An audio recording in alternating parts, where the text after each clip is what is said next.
Tous les lundis, c'est Alexis Karklins-Marchais qui va nous accompagner pour parler relations internationales. Bonjour, merci de nous accompagner pour cette nouvelle saison. On va parler ensemble ce matin de l'Espagne. L'Espagne qui annonce des chiffres de croissance à nous faire pâlir d'envie. On est quoi sur 2,5% de prévision sur l'année et nous on espère atteindre les 1%. Mais comment font-ils ? C'est ça, c'était le tube économique de l'été. C'était un des tubes économiques de l'été, la croissance espagnole. On a beaucoup parlé des tarifs douaniers, mais BFM Business a beaucoup parlé aussi de cette croissance espagnole, un pays qui est aujourd'hui l'un des plus dynamiques en Europe, 2,5% de croissance en 2023, 3,2% en 2024 et donc 2,5% attendu pour 2025. C'est effectivement à comparer avec l'un des cancres européens. On veut bien sûr parler de la France et son 0,6%. Alors, comment ? Eh bien, si l'on en croit une partie de la gauche française, en fait, il faudrait s'inspirer justement de ce modèle espagnol parce que le gouvernement de Pedro Sánchez conduit une politique de relance, conduit des réformes sociales qui supportent cette croissance. Je vais vous citer quelques exemples, quelques mesures très rapides qui sont généralement évoquées. Une hausse du salaire minimum de 54% depuis 2018. Une loi travail qui a réduit les contrats précaires. L'introduction d'un revenu minimum vital, des mesures comme l'indexation des retraites ou des plafonnements des loyers, et puis la mise en place d'un impôt sur les grandes fortunes et sur les super profits de certaines entreprises.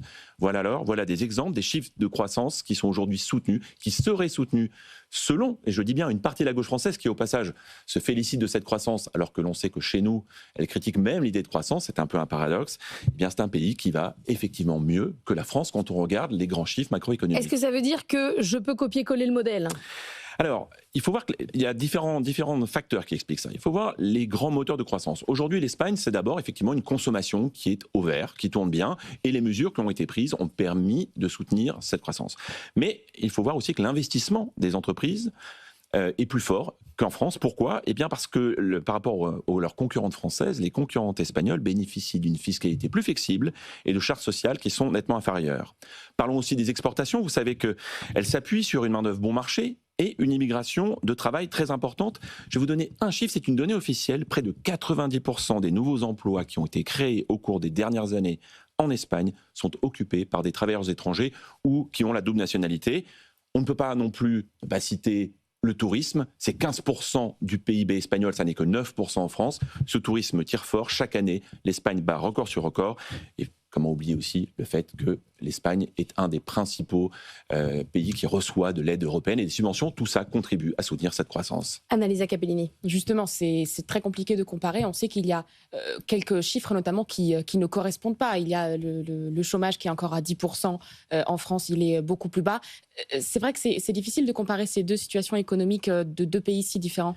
Et oui, vous connaissez, je pense, cette citation célèbre de Blaise Pascal dans Les Pensées, le philosophe et mathématicien français du XVIIe siècle.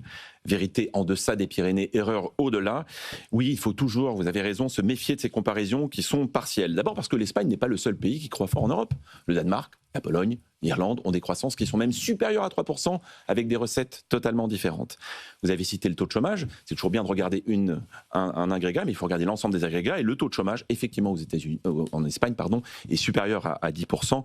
Il est de 7% chez nous.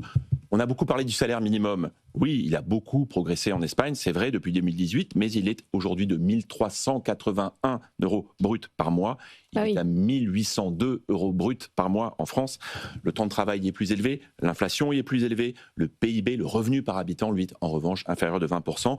Plus généralement, on peut dire que l'économie française demeure plus innovante, plus productive, avec davantage de champions internationaux dans de nombreux secteurs. Et puis on l'a vu, rappelez-vous la coupure massive d'électricité au mois d'avril dernier, elle a montré que les infrastructures énergétiques de l'Espagne, même si le pays a beaucoup investi dans le solaire, eh bien, sont un peu obsolètes et méritent des investissements. Après, il y a un point majeur, peut-être pour calmer les ardeurs, c'est l'âge de départ à la retraite. Et 67 ans. Et oui, c'est vrai que quand on parle de l'Espagne, il ne faut pas oublier que l'âge de départ à la retraite a été allongé et sera porté à 67 ans en 2027. Vous vous rappelez qu'en France, il a été difficilement porté à 64 ans et certains même disent qu'il faut revenir à 60 ans, vraiment des réalités très différentes. Et je voudrais quand même insister sur un point, s'il y a un domaine où la France peut s'inspirer de l'Espagne, ce sont justement les finances publiques. Parlons des dépenses publiques en particulier. Elles sont en baisse relative en Espagne depuis plusieurs années. Elles représentent 45% du PIB contre 57% en France. Si on prend l'autre côté, les recettes, les prélèvements obligatoires, ils représentent 37% du PIB en Espagne. Nous sommes à 46% en France. S'il y a un domaine où l'Espagne peut inspirer la France, ce sont bien, je le redis, les finances publiques.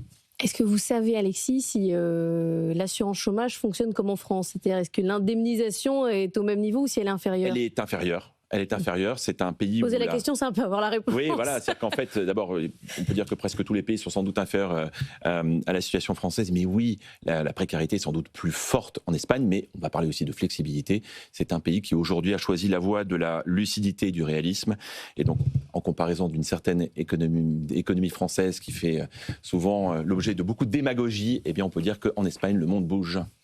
Alexis Karklins-Marchais qui va nous accompagner tous les lundis dans Le Monde qui bouge, directeur général délégué d'Advisory. Merci d'être venu aujourd'hui.